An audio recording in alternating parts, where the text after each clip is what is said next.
તો જે રીતે મહત્વના સમાચારો મળી રહ્યા છે, કોંગ્રેસની કાર્યકારિણીની બેઠક સમાપ્ત થઈ છે. રાષ્ટ્રપતિની ચૂંટણીને લઈને કોંગ્રેસ કાર્યકારિણીની બેઠક બોલાવવામાં આવી હતી, જે સમાપ્ત થઈ છે. તો ગુલાબ નબી આઝાદે સરકાર પર આકરા પ્રહાર પણ કર્યા છે. માત્ર પ્રસિદ્ધિ અને સૂત્રોની સરકાર હોવાના ગુલાબ નબી આઝાદે ભાજપ સરકાર પર પ્રહાર કર્યા છે. સતત 3 વર્ષ સુધી લોકોને માત્ર નિરાશા મળી છે તેવો પણ આક્ષેપ કોંગ્રેસ દ્વારા કરવામાં આવ્યો છે. તો આપને જણાવી દઈએ કે સોનિયા ગાંધીના અધ્યક્ષ સ્થાને વિપક્ષની કાર્યકારિણીની બેઠક મળી હતી, જેમાં રાષ્ટ્રપતિ અને ઉપરાષ્ટ્રપતિના નામોની પણ ચર્ચા કરવામાં આવી હતી.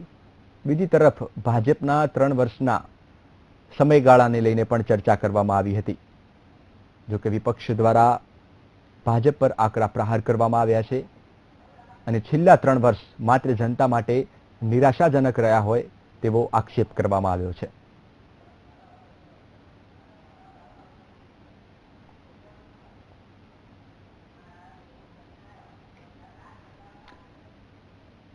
તો ગુલાબ નબી આઝાદે ભાજપ સરકાર પર પ્રહાર કર્યો છે. साल एनडीए के सत्ता में पूरे हो गए। एनडीए चाहे कितना ही खुशियां मनाए, सरकारी पैसे का कितना ही दुरुपयोग करे,